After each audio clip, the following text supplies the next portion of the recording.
Hello everyone, welcome back to my YouTube channel.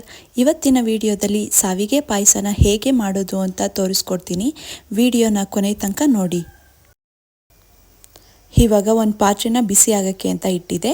ಪಾತ್ರೆ ಬಿಸಿ ಆದಮೇಲೆ 1 bowl ಹೆಸರು ಬೇಳೆನ ಹಾಕೋತಾ ಇದ್ದೀನಿ. ನಿಮಗೆ ಎಷ್ಟು ಬೇಕೋ ಅಷ್ಟನ್ನು ಹಾಕೊಳ್ಳಿ. ನಾನು 1 ಬೌಲ್ ಹೆಸರು ಬೇಳೆನ ತಗೊಂಡಿದ್ದೀನಿ.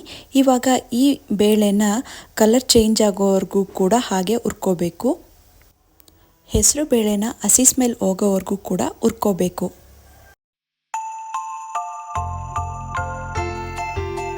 ಹೆಸರು ಬೇಳೆನ ಹುರ್ಕೊಂಡಾಗಿದೆ. ಇವಾಗ ಇದನ್ನು ಚೆನ್ನಾಗಿ ವಾಶ್ ಮಾಡ್ಕೋಬೇಕು. ನೀರು ಹಾಕ್ಕೊಂಡು ನಾನು ಇದನ್ನು 1-2 ಸಲ ನೀಟಾಗಿ ವಾಶ್ ಮಾಡ್ಕೋತೀನಿ.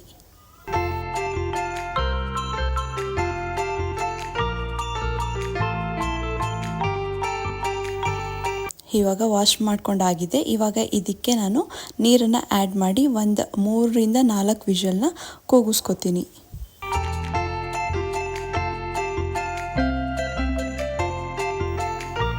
ನೀರು ಹಾಕ್ಕೊಂಡ್ಮೇಲೆ ಕುಕ್ಕರ್ ಲಿಡ್ನ ಕ್ಲೋಸ್ ಮಾಡಿ 3-4 ವಿಷಲ್ ಕೂಗಿಸ್ಕೊತೀನಿ. ನೆಕ್ಸ್ಟ್ ನಾನು ಬೆಲ್ಲನ ಒಂದು ಪಾತ್ರೆಗೆ ನೀರು ಹಾಕ್ಕೊಂಡು ನೆನೆ ಹಾಕಿದ್ದೀನಿ. ನೆಕ್ಸ್ಟು ಒಂದು ಚಿಕ್ಕ ಪಾತ್ರೆನ ಇಟ್ಕೊಂಡು ಅದಕ್ಕೆ 1-2 ಟೇಬಲ್ ಸ್ಪೂನು ತುಪ್ಪನ ಹಾಕ್ಕೊಂಡಿದ್ದೀನಿ. ತುಪ್ಪ ಕಾದ್ಮೇಲೆ ನಾನು ಡ್ರೈ ಫ್ರೂಟ್ಸ್ನ ಹಾಕ್ಕೊಂಡು ಫ್ರೈ ಮಾಡ್ಕೊತೀನಿ. ಗೋಡಂಬಿ ಮತ್ತು ದ್ರಾಕ್ಷಿ ಡ್ರೈ ಫ್ರೂಟ್ಸ್ನ ತೊಗೊಂಡಿದ್ದೀನಿ.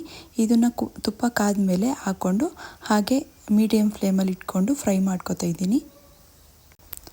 ನೆಕ್ಸ್ಟು ಗೋಡಂಬಿ ಮತ್ತು ದ್ರಾಕ್ಷಿ ಎರಡೂ ಕೂಡ ಫ್ರೈ ಆಗಿದೆ. ಇದಕ್ಕೆ ನಾನು ಶಾವಿಗೆನೂ ಕೂಡ ಹಾಕ್ಕೊಂಡು 1 few ಸೆಕೆಂಡ್ಸ್ ಹಾಗೆ ಫ್ರೈ ಮಾಡ್ಕೋತೀನಿ.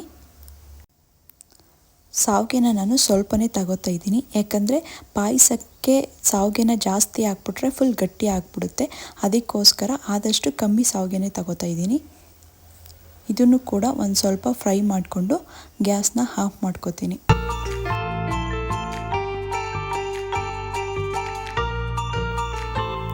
ಇವಾಗ ಬೇಳೆ ವಿಷಲ್ ಕೂಡ ಹಾರಿದೆ. ನೆಕ್ಸ್ಟ್ ಇದನ್ನು ಓಪನ್ ಮಾಡ್ಕೊಂಡು ನೋಡ್ಕೊತಾ ಇದ್ದೀನಿ. ನೋಡಿ, ಬೇಳೆ ಮೀಡಿಯಮ್ ಲೆವೆಲಲ್ಲೇ ಬೆಂದಿದೆ. ಫುಲ್ ಬೆಂದೋಗ್ಬಿಟ್ರೆ ಹಿಟ್ಟಿಟ್ಟು ಥರ ಆಗಿಬಿಡುತ್ತೆ ಪಾಯಸ. ಈ ಥರ ಮೀಡಿಯಮ್ ಲೆವೆಲಲ್ಲಿದ್ದರೆ ತಿನ್ನಬೇಕಾದ್ರೆ ಅದು ಬಾಯಿಗೆ ಸಿಗುತ್ತಲ್ಲ, ಚೆನ್ನಾಗಿರುತ್ತೆ. ನೆಕ್ಸ್ಟ್ ಇವಾಗ ನಾನು ಬೆಲ್ಲನ ನೀರಲ್ಲಿ ನೆನೆ ಹಾಕಿದ್ನಲ್ವಾ, ಬೆಲ್ಲ ಎಲ್ಲ ನೀರಲ್ಲಿ ಕರಗಿದೆ. ಇವಾಗ ಇದನ್ನು ಸೋಸ್ಕೋತಾ ಇದ್ದೀನಿ. ನೆಕ್ಸ್ಟ್ ಇದಕ್ಕೆ ಕೊಬ್ಬರಿ ತುರಿನೂ ಕೂಡ ಆ್ಯಡ್ ಮಾಡ್ಕೋತಾ ಇದ್ದೀನಿ. ಕೊಬ್ಬರಿ ತುರಿನ ಕಂಪಲ್ಸರಿ ಪಾಯಸಕ್ಕೆ ಹಾಕಲೇಬೇಕು. ಪಾಯಸಕ್ಕೆ ಮೇನ್ ಅಂದರೆ ಕೊಬ್ಬರಿ ತುರಿನೇ, ಅದನ್ನು ಸ್ವಲ್ಪ ಹಾಕೋತಾ ಇದ್ದೀನಿ. ಹೆಸರು ಬೇಳೆನ ಬೆಲ್ಲದ ಜೊತೆ ಮತ್ತು ಕೊಬ್ಬರಿ ತುರಿ ಜೊತೆ ಸ್ವಲ್ಪ ಬೇಯಿಸ್ಕೊಳ್ಳೋಣ, ಆವಾಗ ಗಟ್ಟಿಯಾಗುತ್ತೆ.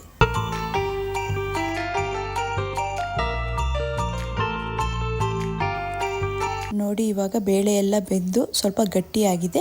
ಇವಾಗ ನಾವು ಹುರಿದಿಟ್ಕೊಂಡಿದ್ವಲ್ಲ ಡ್ರೈ ಫ್ರೂಟ್ಸ್, ಗೋಡಂಬಿ, ದ್ರಾಕ್ಷಿ ಮತ್ತು ಶಾವಿಗೆ, ಅದನ್ನು ಕೂಡ ಹಾಕ್ಕೊಂಡು 5 ಮಿನಿಟ್ಸು ಬೇಯಿಸ್ಕೊಂಡ್ರೆ ಸಾಕು.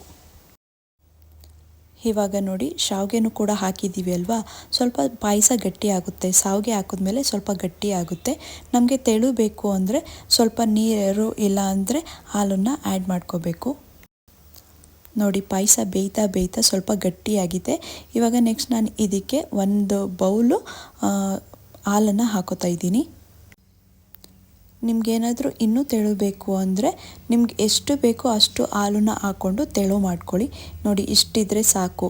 ಬೆಂದು ಇದು ಆರಿದ ಮೇಲಂತೂ ತುಂಬ ಗಟ್ಟಿನೇ ಆಗಿಬಿಟ್ಟಿರುತ್ತೆ ಪಾಯಸ. ಅದಕ್ಕೋಸ್ಕರ ತೆಳುಗೇನೆ ಇರಲಿ ಸ್ವಲ್ಪ.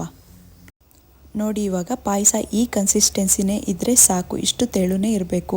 ಸೊ ಗ್ಯಾಸ್ನ ಆಫ್ ಮಾಡಾದ್ಮೇಲೆ ಸ್ವಲ್ಪ ಹೊತ್ತು ನೋಡಿದ್ರೆ ಫುಲ್ ಗಟ್ಟಿನೇ ಆಗಿಬಿಟ್ಟಿರುತ್ತೆ. ಅದಕ್ಕೋಸ್ಕರ ಇವಾಗ ನಾನು ಸ್ಟವ್ನ ಆಫ್ ಮಾಡ್ಕೋತಾ ಇದ್ದೀನಿ. 5 ಮಿನಿಟ್ಸ್ ಆದಮೇಲೆ ಸರ್ವ್ ಮಾಡೋಣ. ನೋಡಿ, ಇವಾಗ 5 ಮಿನಿಟ್ಸ್ ಆದಮೇಲೆ ಎಷ್ಟು ಗಟ್ಟಿಯಾಗಿದೆ ಪಾಯಸ ಅಂತ. ನೋಡೋದಕ್ಕೂ ಕೂಡ ಎಷ್ಟು ಚೆನ್ನಾಗಿದೆ, ಟೇಸ್ಟ್ ಕೂಡ ತುಂಬಾ ಚೆನ್ನಾಗಿದೆ. ಕಡಿಮೆ ಸಮಯದಲ್ಲಿ ಕಡಿಮೆ ಇಂಗ್ರೀಡಿಯೆಂಟ್ಸ್ನ ಯೂಸ್ ಮಾಡಿಕೊಂಡು ಶಾವಿಗೆ ಪಾಯಸನ ಹೇಗೆ ಮಾಡೋದು ಅಂತ ತೋರಿಸ್ಕೊಟ್ಟಿದ್ದೀನಿ. ಈ ವಿಡಿಯೋ ನಿಮಗೆ ಇಷ್ಟ ಆಗಿದ್ದರೆ ನೀವು ಕೂಡ ಮನೆಯಲ್ಲಿ ಟ್ರೈ ಮಾಡಿ ನೋಡಿ. Thank you.